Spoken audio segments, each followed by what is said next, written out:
अच्छा देखिए, आपने देखा होगा कि आपके घर में जब भी कोई ब्राह्मण आता है और पूजा करता है,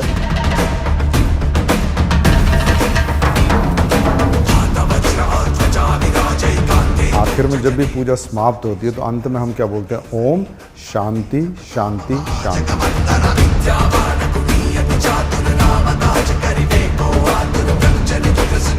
hello everyone, welcome to Hanuman Chalisa series episode 23। आज की वीडियो इस विश्वास के साथ शुरू करते हैं कि आप सब लोग हनुमान चालीसा का नित्य पाठ जरूर कर रहे होंगे और करते भी रहिए।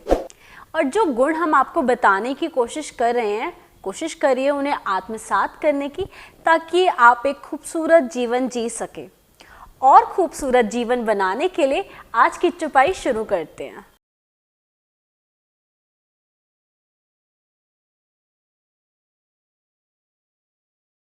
सर, हनुमान जी की इस चौपाई में तुलसीदास जी हमें क्या बताना चाह रहे हैं? रसिका, आज की चौपाई है नासे रोग हरे सब पीरा, जपत निरंतर हनुमत वीरा। तो देखो, इसका सिंपल अर्थ तो ये है कि जो भी श्री हनुमान चालीसा का नित्य पाठ करता है, हनुमान जी का निरंतर जप करता है, हनुमान जी उसके सारे रोगों को दूर करते हैं और पीड़ा को हरते हैं। तो अब इसको थोड़ा गहराई से समझ लेते हैं। मनुष्य के जीवन में रोग और पीड़ा दोनों होती हैं, और जो ये रोग हैं ये दो प्रकार के होते हैं। एक शारीरिक रोग होता है और एक मानसिक रोग होता है। इसी तरह पीड़ा भी दो प्रकार की होती है, एक शारीरिक हो गई और मानसिक हो गई। तो यहाँ तुलसीदास जी कह रहे हैं कि जो भी हनुमान चालीसा का पाठ करता है, हनुमान जी का ध्यान करता है, उसके जीवन से शारीरिक रोग भी दूर होते हैं और मानसिक रोग भी दूर होते हैं। और ना केवल रोग दूर होते हैं, दोनों प्रकार की पीड़ा भी दूर होती है। तो इसको तो आप बिल्कुल साइंटिफिकली समझ सकते हैं। जैसे कि प्रीवियस चौपाइयों में हमने स्टडी किया था कि हनुमान जी आपके शरीर में वायु रूप में विराजमान है, और अगर आप उस वायु को संचालित करते हैं तो आप एक तरह से हनुमान जी की साधना करते हैं। तो उसको संचालित करने का मतलब हो गया प्राणायाम को करना। तो ये प्रूवन फैक्ट है कि जो व्यक्ति भी प्राणायाम का नित्य अभ्यास करता है और उस पर एक सिद्धि या एक परफेक्शन गेन करता है, तो उसके शरीर में रोग नहीं रहते। जैसे अगर हम बाबा रामदेव जी को भी देखें तो वो बहुत शानदार तरीके से प्राणायाम करके दिखाते हैं, और उनका स्टेमिना आप लोगों ने देखा है। एक एपिसोड में उन्होंने रणवीर सिंह को भी डिफीट किया था, वो भी उनके आगे खड़ा नहीं हो पाया। तो एक बात तो साफ समझ आती है कि अगर हम कह रहे हैं कि नासे रोग हरे सब पीरा, जपत निरंतर हनुमत वीरा, तो अगर इसको हम वैज्ञानिक तौर पे अप्रोच करें तो इसका सीधा सीधा अर्थ है कि जब भी हम हनुमान जी को साधते हैं, यानी कि हम प्राणायाम करते हैं, तो उस प्राणायाम से हमारे शरीर में रोग नहीं रहते हैं और किसी प्रकार की पीड़ा नहीं रहती है। अब दूसरा, इसको हम ऐसे भी समझते हैं कि आज का जो ये भौतिक युग है, इसमें शारीरिक रोग के साथ साथ व्यक्ति मानसिक तौर से भी परेशान रहता है। उसके अंदर एक घबराहट है, एक भय है, और नेगेटिव थॉट्स का उसके ऊपर बहुत ज़्यादा प्रभाव, एंग्जाइटी रहती है। और अगर हम आज की बात करें तो मेजॉरिटी जो है वो डिप्रेशन का शिकार है। तो जब हम हनुमान जी के संपर्क में आते हैं तो हनुमान जी क्या, एक मोटिवेशन है, हनुमान जी एक जोश है, एक उत्साह है, एक निर्भय फीलिंग है। तो नेचुरली वो आपको उस पीड़ा से भी दूर करता है जो इन नेगेटिव इमोशंस की वजह से आपके जीवन में आती हैं। और ये भी हम समझ लें कि रोग अलग होता है, पीड़ा अलग होती है। आपके शरीर में बीमारी हुई, ये रोग हो गया, लेकिन वो रोग आपको प्रभावित नहीं कर रहा, यानी कि आपने एक्सेप्ट कर लिया कि शरीर में है। तो अब जो शरीर का दर्द है वो तो होगा, लेकिन आप पर उसका लीस्ट इम्पैक्ट होगा, तो पीड़ा आपको आभास नहीं होगी। और एक चीज़ और समझें कि हर व्यक्ति के जीवन में 3 प्रकार के दुख आते हैं। एक को हम बोलते हैं दैहिक, एक को हम बोलते हैं दैविक, और एक को बोलते हैं हम आध्यात्मिक। तो जब व्यक्ति के जीवन में दैहिक, दैविक और आध्यात्मिक किसी भी प्रकार की पीड़ा या रोग हो, हनुमान जी के निरंतर जप से हम इन तीनों मुश्किलों को पार कर जाते हैं। दैहिक यानी कि कोई भी इस भौतिक जगत की, दैविक यानी कि वो किसी देवी देवता के प्रकोप की, आध्यात्मिक यानी कि मेरे कुछ पिछले पूर्व जन्म के कर्म हैं जिनको मैं आज भोग रहा हूँ। तो जब हम हनुमान चालीसा का पाठ करते हैं, हनुमान जी का ध्यान करते हैं और हनुमान जी के गुणों को समझते हैं और उस तरह का जीवन जीने का प्रयास करते हैं, तो दैहिक, दैविक और आध्यात्मिक रोग और पीड़ाओं से हम मुक्त होते हैं।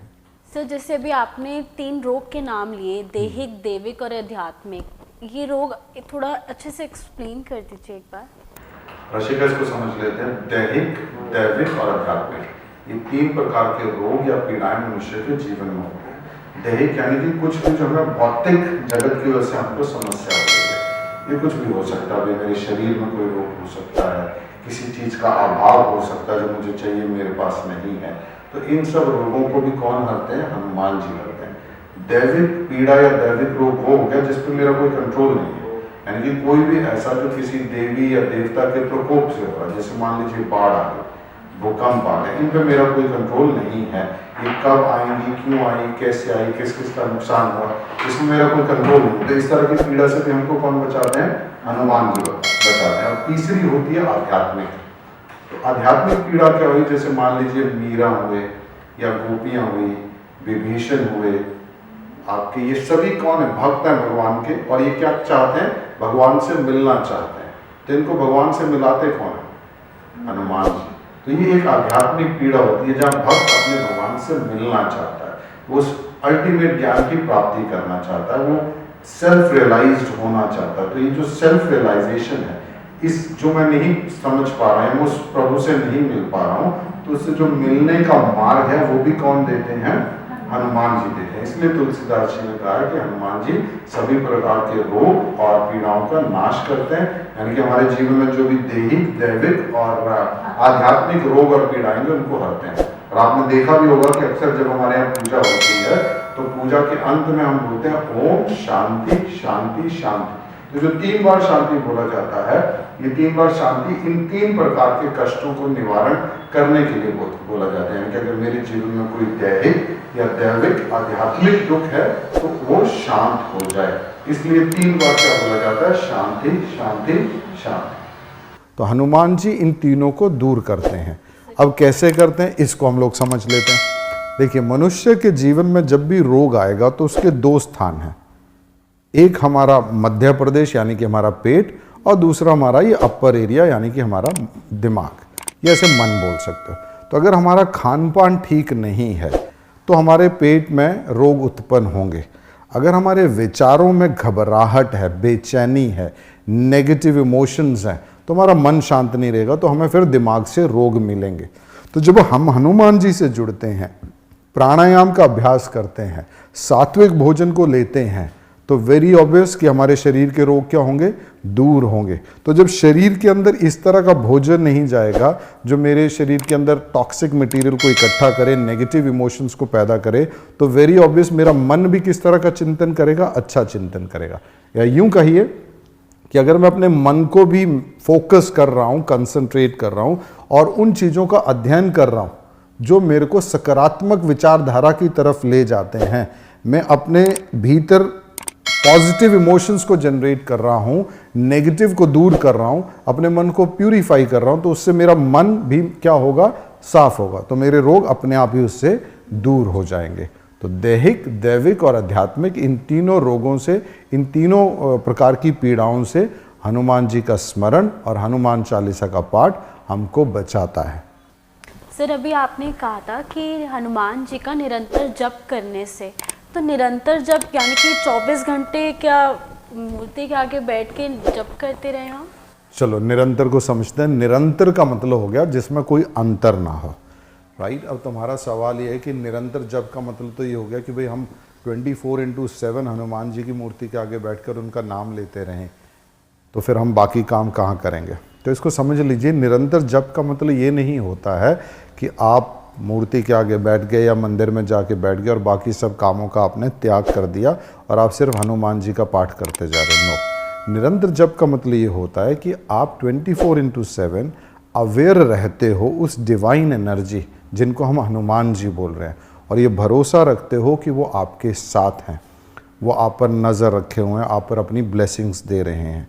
तो ये आपका उनका निरंतर ध्यान हो जाता है। इससे 2 फायदे होते हैं। एक, हर वक्त आपके साथ कौन है? हनुमान जी।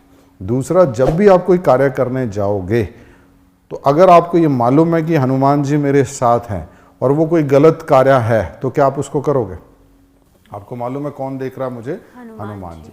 तो निरंतर जप का अर्थ हो गया कि आप जो भी कार्य है उसको कीजिए, कर्म को आप छोड़ नहीं सकते हैं, वो आपकी रोज़मर्रा की ज़िंदगी का हिस्सा है, लेकिन हर कार्य को करते हुए आपके मन में स्मरण किसका रहना चाहिए?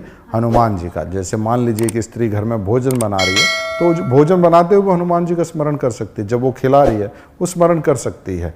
बच्चा जब स्कूल जा रहा है, अपना पैदल स्कूल की तरफ जा रहा है, लेकिन मन में उसके कौन हो सकते हैं? हनुमान हो सकते हैं। तो किसी भी चीज़ को जब हम कहते हैं कि निरंतर जप करना है या निरंतर ध्यान करना है, तो इसका मतलब ये नहीं होता कि एक जगह बैठ गए, बाकी सारे काम छोड़ दिए और सिर्फ उस कार्य को कर रहे हैं। नहीं, वो आपने एक पर्टिकुलर टाइम रखा हो कि इस टाइम बैठकर मैं इस कर्म कांड को करूँगा, लेकिन जो बाकी का समय है आप में, उसमें आप जिस कार्य को भी कर रहे हैं, आप अपने भीतर उस देवता को स्थान दीजिए, उसका स्मरण रखिए। फ्रेंड्स, हमने इस चौपाई से सीखा, अगर हम रेगुलर बेसिस पे ब्रीदिंग एक्सरसाइजेस, प्राणायाम करेंगे और हनुमान चालीसा का नित्य पाठ करेंगे, हनुमान जी का स्मरण करते रहेंगे, तो हमारी लाइफ के जितने भी रोग हैं, जितनी भी पीड़ाएं हैं, वो सब दूर हो जाएंगी और आप एक खूबसूरत जीवन जी सकेंगे। तो चलिए फिर मिलेंगे आपसे अगले एपिसोड में। जय श्री राम।